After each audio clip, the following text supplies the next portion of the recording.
Hi friends, please subscribe to Amravati Media and press the bell icon for more latest updates. వైసీపీలో జగన్ తర్వాత ఎవరు? ఎక్కడైనా వ్యక్తి ఆధారంగా నడవకూడదు. వ్యక్తితో ప్రారంభమైనప్పటికీ వ్యవస్థగా రూపుదిద్దుకోవాలి. అప్పుడే అన్నీ మంచి జరుగుతాయి. ముఖ్యంగా రాజకీయాలలో వ్యక్తి ఆధారితంగా పార్టీ నడవడం ఏమాత్రం మంచిది కాదు. ఒక పార్టీలో కనీసం 3-4 మాస్ ఇమేజ్ ఉన్న నాయకుల్ని తయారు చేసుకోవాలి. ఒకరి బదులు 4-5 మాట్లాడితే దాని విలువ పెరుగుతుంది. చెప్పదలుచుకున్న విషయాలు కూడా ఎక్కువ మందికి చేరతాయి. ఈ విషయంలో వైసీపీ బలహీనంగా ఉంది. వైసీపీలో వైఎస్ జగన్ కేంద్రంగానే అన్నీ సాగుతున్నాయి. అయితే జగన్తో పాటు మరికొంతమందికి కూడా ఫేస్ వాల్యూ ఉంటే అది అంతిమంగా రాజకీయంగా వైసీపీకి ఉపయోగపడుతుంది.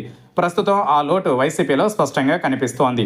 ఏ అంశమైనా జనంలోకి వెళ్లాలంటే వైఎస్ జగన్ మీడియా ముందుకు వచ్చి చెప్పాలి. లేదంటే బహిరంగ సభల్లో జగన్ మాట్లాడాలి. ఇక మిగిలిన వారెవరూ మాట్లాడినా పెద్దగా జనంలోకి వెళుతున్న దాఖలాలు లేవు.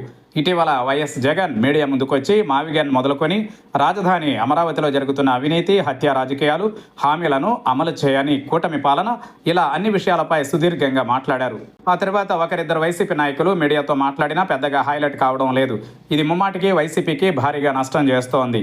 ఇదే టీడీపీ తీసుకుందాం. సీఎం చంద్రబాబు, ఆ తర్వాత మంత్రి నారా లోకేష్, ఇంకా అనేక మంది మంత్రులు, సీనియర్ నాయకులు మాట్లాడుతున్నారు. ఎంతో కొంత వాళ్లకు ప్రాధాన్యం దక్కుతోంది. మరి ముఖ్యంగా టీడీపీ అంతా ప్రణాళిక ప్రకారం ముందుకెళ్తూ ఉంటుంది. అందుకే చిన్న స్థాయి వ్యక్తి మాట్లాడినా విషయ ప్రాధాన్యం ఆధారంగా హైలైట్ అవుతూ ఉంటాయి. వైసీపీలో అలా జరగడం లేదు. వైఎస్ జగన్ మాట్లాడిన తరువాత ఆ అంశాల్ని అందిపుచ్చుకొని ముఖ్య నాయకులతో ప్రెస్ మీట్లో పెట్టించడం లేదు. దీంతో జగన్ విమర్శలకు ప్రత్యర్థుల కౌంటర్లే ఎక్కువ ప్రచారంలో ఉంటున్నాయి.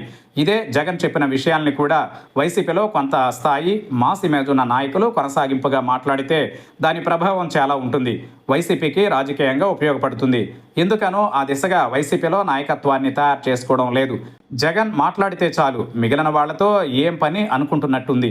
వైసీపీలో ఎప్పుడూ మాజీ మంత్రులు అంబటి రాంబాబు, పేర్ని నాని, కన్నబాబు, భూమన కరుణాకర్ రెడ్డి లాంటి కొంతమంది ముఖాలు మాత్రమే కనిపిస్తున్నాయి. వీళ్ళు మాత్రమే సరిపోరు. ఇదే తెలంగాణలో బీఆర్ఎస్లో కేసీఆర్ తరువాత కేటీఆర్, హరీష్ రావు ప్రముఖంగా కనిపిస్తారు. ఈ 2 ఏళ్లలో కేసీఆర్ కనిపించింది చాలా తక్కువ. కానీ కేటీఆర్, హరీష్ రావు వాళ్లకు తోడుగా ఆ పార్టీలో ఇతర నాయకులు దూకుడు ప్రదర్శించడం చూస్తూ ఉన్నాం. ఇదే నాయకత్వాన్ని తయారు చేసుకోవడం అంటే. వైసీపీలో కూడా కొందరు మీడియా ముందు కనిపిస్తూ ఉంటారు.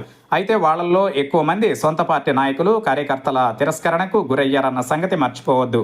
అయితే వైసీపీ గొప్పతనం ఏమంటే అలాంటి వాళ్లకు అందరికంటే ఎక్కువ ప్రాధాన్యం ఇవ్వడం.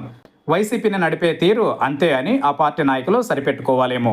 ఏది ఏమైనా తన తర్వాత పార్టీలో మరికొందరిని యాక్టివ్ చేయాల్సిన బాధ్యత, అవసరాన్ని జగన్ గుర్తిస్తే మంచిది. రాజకీయంగా ఇది తనకే మంచిదని జగన్ గ్రహించాలి.